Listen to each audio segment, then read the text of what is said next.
Hoje em dia, as pessoas já entenderam que quando você vai num streaming, num YouTube da vida, você vai ver publicidade se você não pagar por aquela assinatura. Sim.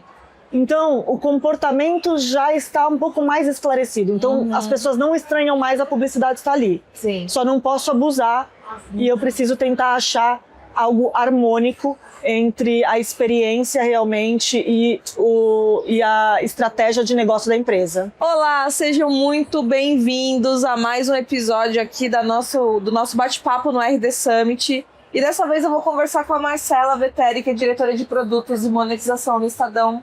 Marcela, muito obrigada pela sua participação mais uma vez aqui. A gente já tem uma troca na lei há muito tempo, te aluga de tempos em tempos em alguns momentos. Obrigada por topar estar aqui com a gente hoje também. Imagina, eu que agradeço, é um prazer enorme estar com vocês são os parceiros estratégicos nossos e vai além do trabalho, né? O respeito é mútuo também como pessoa, como equipe, então é sempre um prazer poder estar com vocês. Beleza. Mas eu vou começar aqui direto com uma pergunta um pouco mais técnica, mas que eu acho que é um desafio muito interessante. Quando a gente fala de desenvolvimento de produto digital, vocês estão trabalhando ativamente, né, em criar soluções para o mercado, compreendendo as dores, as necessidades que o mercado tem e inovando dentro do Estadão, né, nas suas linhas de produto. Mas isso tem uma dificuldade de compreender quais são os indicadores da área que a gente precisa acompanhar, que de fato a gente consegue verificar a conexão com receita. Conta um pouco dessa dinâmica hoje no Estadão. Desenvolvimento de novos produtos, quais são os KPIs mais importantes que vocês acompanham dentro da área, que vocês conseguem também conectar de fato com o resultado? Perfeito. Sempre que nós falamos de desenvolvimento de produtos novos, novas soluções, e às vezes a inovação está muito atrelada em renovação de alguns produtos, né, em alguns ajustes, eu acho que um dos principais pontos, não tem como falar que o principal é a receita. Né? Sim. A receita ela vai mostrar para nós, logicamente, se aquele produto ele tem aquele potencial e tem até o valor. Então, receita e ticket médio é muito importante também. Já acontece em alguns casos a gente lançar um produto no ano, no segundo e terceiro a gente percebe que o ticket médio está caindo. E às vezes isso também tem que ser respeitado, porque deixa de ser uma inovação, então você tem que fazer uma adaptação no valor. Então a receita, ticket médio, é um dos pontos de sinal vermelho quando se olha o produto ali.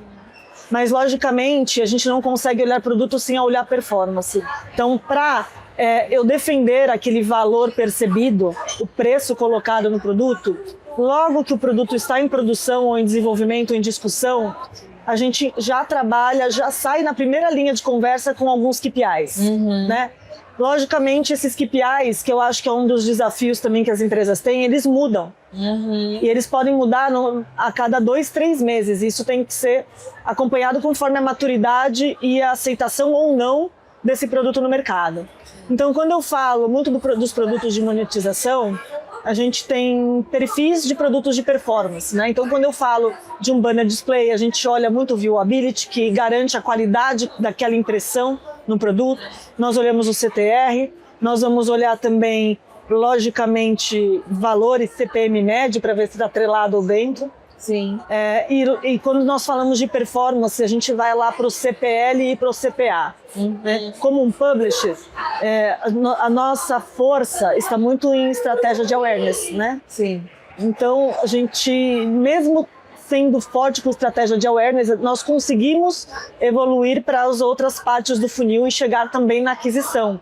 Então, logicamente, isso tem que ser respeitado e esses KPIs também acompanham. Então vai desde um volume de impressão, né, o viewability, a qualidade dessa impressão, até realmente muitas vezes o CAC do próprio cliente. Perfeito. Então é um olhar para a jornada completa daquele produto e dos indicadores que você consegue validar, desde a parte mais técnica até o momento da venda. É perfeito, Sam. E eu acredito que quando a gente fala em KPI, eu não posso olhar só o KPI do produto do Estadão. Sim. Eu preciso olhar o cliente na ponta. Então, se eu chegasse aqui para você e falasse, olha, o meu KPI do Estadão é esse, do Estadão, eu não estaria respeitando o que eu entrego na ponta. Sim. Então, o nosso KPI ele tem que vir desde o que é o nosso produto até o que é o resultado para o cliente. Perfeito.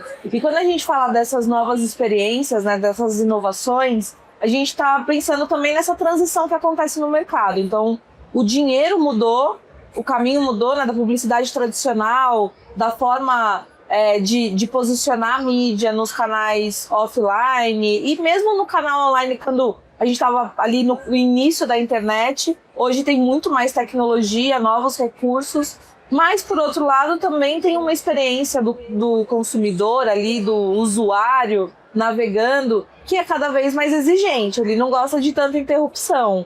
Como que faz para equilibrar esses dois pratinhos, assim, entre a inovação e a entrega de mídia nos canais e a experiência do usuário? Perfeito. Como vocês estão olhando para esse desafio? Acho que aqui falando um pouco na visão do publisher, né? Podemos generalizar que temos duas principais fontes de receita na empresa, que é a publicidade e a assinatura. Uhum. E elas às vezes se conflitam nessa experiência do usuário. Sim. Né? Então, o que o Estadão tem feito? Quando nós falamos de experiência de usuário, tecnologia para assinantes, por exemplo, paywall. Sim.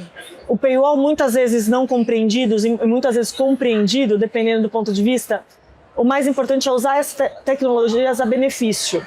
Então, o que o Estadão tem hoje? Então, já faz um tempo, o Estadão implementou no paywall uma regra de propensão. Ou seja, eu vou respeitar aquele usuário. Se a Marcela entrou pela primeira vez no Estadão via search, né?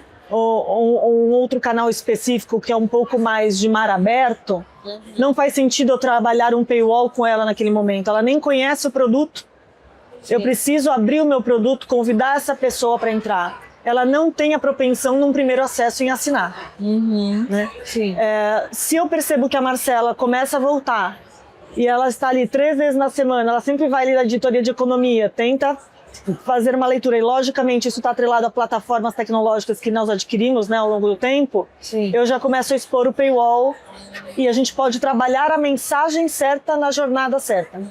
Então, a tecnologia nos ajuda a respeitar melhor o comportamento e a jornada do usuário, considerando os acessos e também os canais da onde eles vêm advindo. Uhum. Quando nós falamos de publicidade, as oportunidades que nós temos hoje, o Estadão tem um portfólio muito criativo de formatos, falando especificamente de display. Nós temos um portfólio também venda de leads. Sim. E também a parte de venda de display. Para o display, que muitas vezes também é visto como, nossa, tem uma publicidade aqui no meio do caminho, uma das estratégias foi criar produtos um pouco mais criativos. Existe um leitor, mas existem marcas muito interessadas em estar com essa audiência qualificada do Estadão. Sim. Então, trazer formatos criativos, quando bem explorados pelas marcas, a publicidade passa a fazer experiência daquele momento do leitor.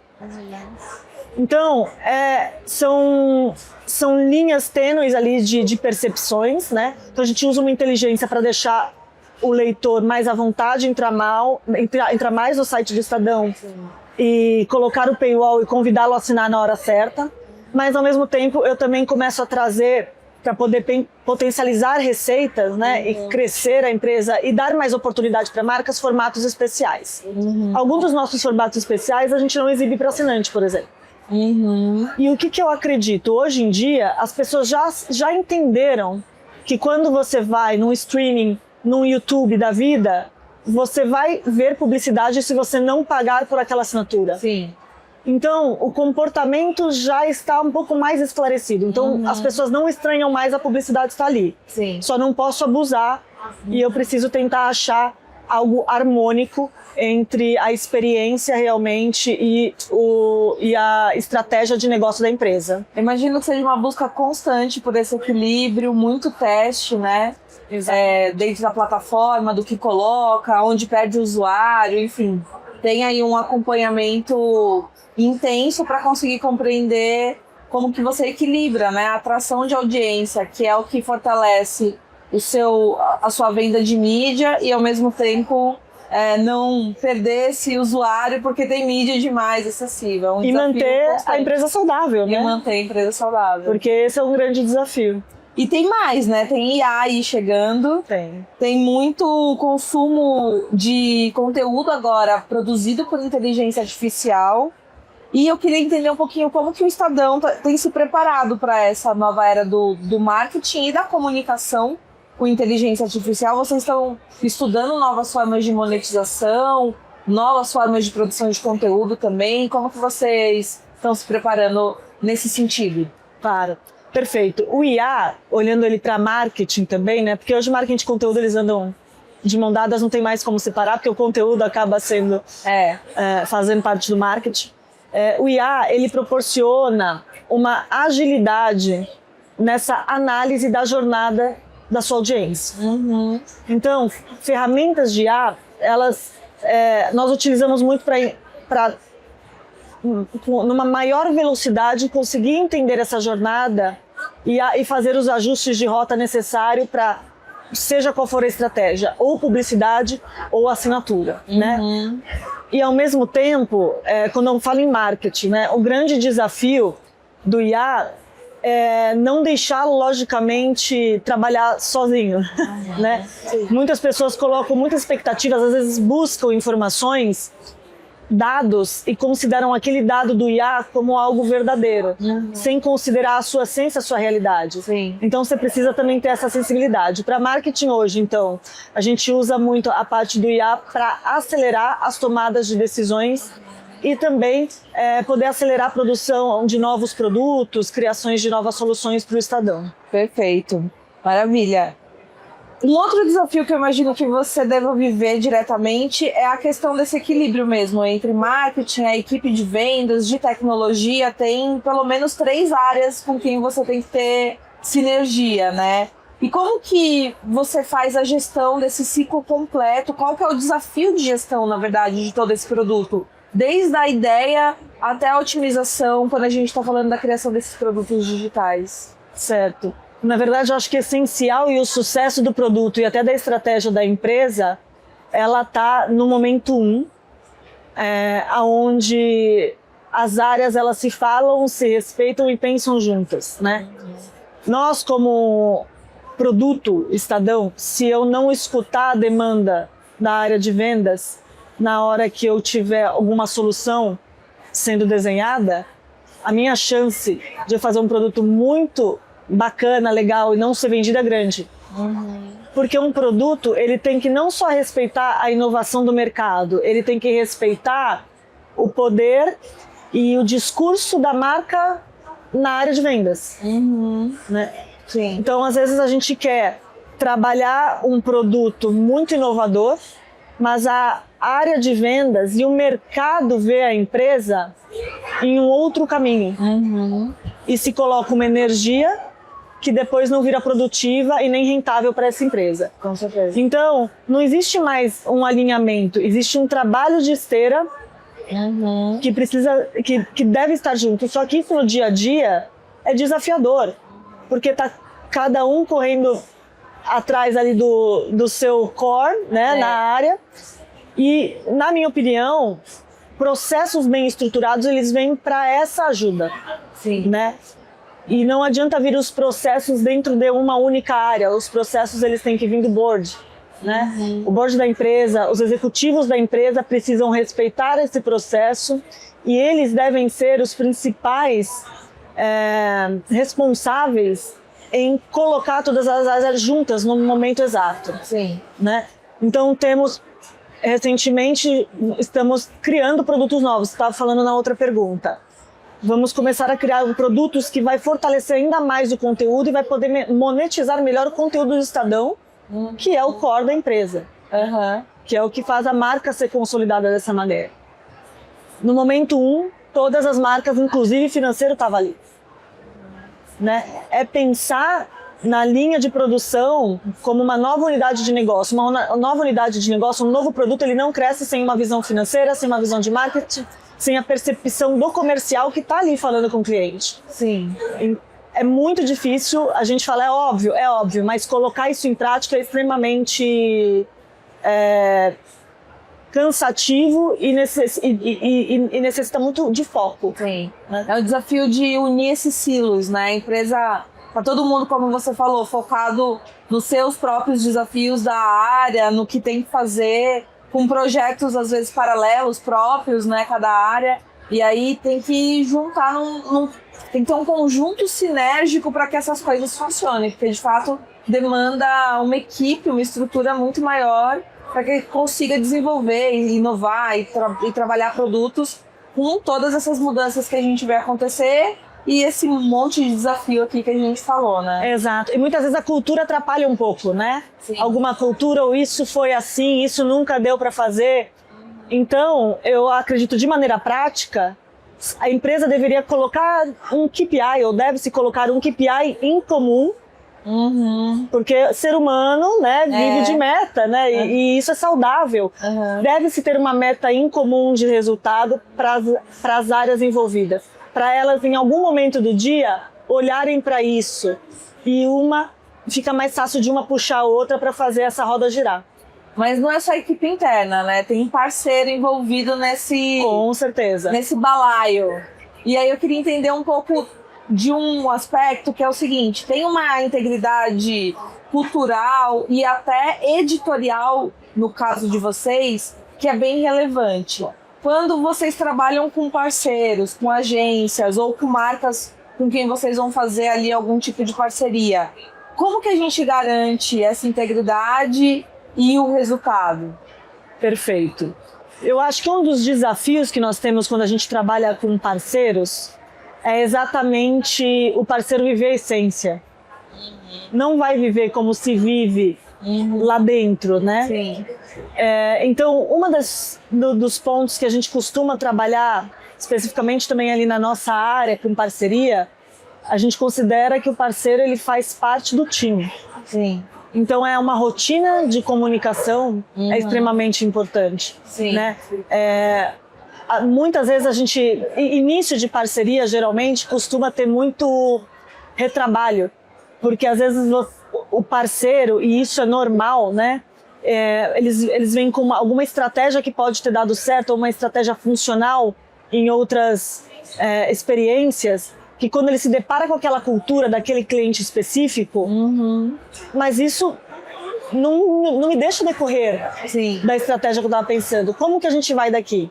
Então, hoje em dia, é essencial que o parceiro ele tenha flexibilidade. Né? É um pouco de entender algumas limitações que podem vir a acontecer. Quando isso é respeitado, a estratégia ela vai ser ajustada e a parceria tende a ter sucesso. Né? Então, é sempre uma questão de respeito. Ao mesmo tempo, o que é legal de ter os parceiros? Os parceiros trazem visões diferentes do mercado. Essa mesma visão que às vezes pode ter um trave cultural, vai ser a visão que vai fazer algum trabalho, algum movimento dentro da empresa para que essa mudança cultural destrave. Sim. Então é um processo um pouco a médio e longo prazo, né? Essa visão de inovação é o que é essencial para um parceiro, para vocês, assim? O que você enxerga como elementos, características que são importantes para uma parceria com o Estadão? Eu acredito que inovação ela é essencial desde que respeite os valores e aquela estratégia da empresa no momento. Que, como a gente falou, às vezes a gente cria um super produto inovador que ele não vai se encaixar naquela cultura comercial, operacional. Sim. E aí é um esforço, talvez no momento errado. Não que essa inovação não seja do momento certo. Mas a inovação ela pode estar em pequenas coisas, ela pode estar em pequenos processos do dia a dia. Sim. Então eu considero, já falando um pouco da nossa parceria com a Layer, que houve uma inovação na nossa negociação que foi uma conquista muito grande para nós. Eu acho que a Layer respeita a estratégia da empresa naquele momento. Então a nossa negociação ela sempre foi muito flexível. Foi um dos primeiros parceiros que organizou a visão que a gente fala de hora homem em TI, mas não dá mais para fugir disso. Sim. Então nós temos um contrato, né, com a Layer, onde a gente entende os recursos principais, Sim. quem que vai agregar com o Estadão, só que no mês seguinte algum produto aconteceu que talvez eu não precise tanto da sua área de BI, mas eu vou precisar muito da sua área do CRM. E vocês têm essa flexibilidade com a gente. E isso é extremamente importante. Porque hoje em dia a estratégia de produto ela muda a cada 2, 3 meses. Sim. Então, contratos não podem ser mais fechados, não devem ser escritos em pedra. Eles devem ser um contrato mais focado em estratégia do cliente e não especificamente na execução. Sim. A entrega ela tem que estar mais atrelada ao resultado e não ao operacional. Sim. Né? Eu acho que isso a gente conquistou com vocês. Perfeito, que bom, fico feliz de ouvir isso. E para fechar, eu tenho uma última pergunta que é o seguinte. Hoje a gente, nesse nosso terceiro dia, a gente escolhe uma pergunta por dia. E a nossa pergunta de hoje é: me conte uma mentira sobre marketing que todo mundo acredita. Ai, meu Deus.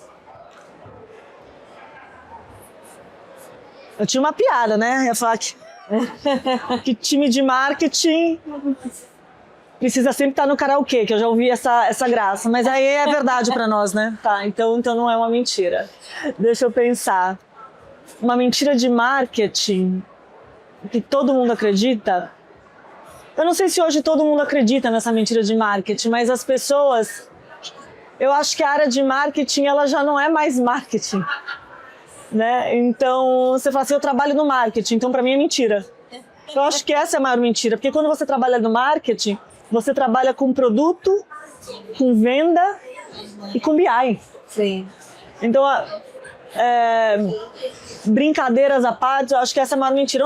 Em que área você trabalha? No marketing? Não, você não trabalha no marketing, você trabalha em vendas, em dados e produto. Marketing é uma ciência muito complexa, porque ela envolve relacionamento, comportamento, análise, né? Tem uma parte de exatas, tem uma parte humanas, tem uma parte de relacionamento interpessoal, de conhecimento da jornada de consumo e da experiência do usuário, e é tudo muito... Juntar todas essas peças numa cabeça é realmente muito difícil. Ao meu ver, uma empresa ela é o marketing. Sim. Né? Toda empresa devia ser marketing, porque no passado não se relacionava tanto marketing com negócio. Sim. E hoje o marketing, está comprovado que o marketing é resultado financeiro para a empresa. Por quê? Porque é a área que respeita essa parte de estratégia de jornada. Né? E uma empresa precisa ter essa visão 360. Não só a jornada, mas como fazer o dinheiro com a jornada. Né? O marketing é essencial para a sobrevivência e crescimento da empresa. Já escutei muito assim, a área de marketing aqui não existe mais. Não existe. Aqui a empresa virou o marketing em si. Sim. Né? O marketing estourou a bolha de ser uma área e está em toda a organização, né? Exatamente. E é como se tivesse pequenas áreas dentro do marketing. Porque todas as áreas, elas precisam ter essa força marqueteira para que a empresa seja reconhecida, vista e viva no mercado, né? Perfeito. Muito bom. Senhoras e senhores, Marcela Veteri, do Estadão, diretora de produto digital, monetização, já passou por vendas, marketing, enfim, uma jornada longa. Muito obrigada pela sua participação mais uma vez, por estar aqui com a gente. Eu que agradeço. E eu espero que você aproveite esse evento aqui nesse último dia de RD Summit. Obrigada pelo convite, parabéns pelo evento, pelo stand de vocês, está lindo, como sempre. Valeu, obrigada. Obrigada.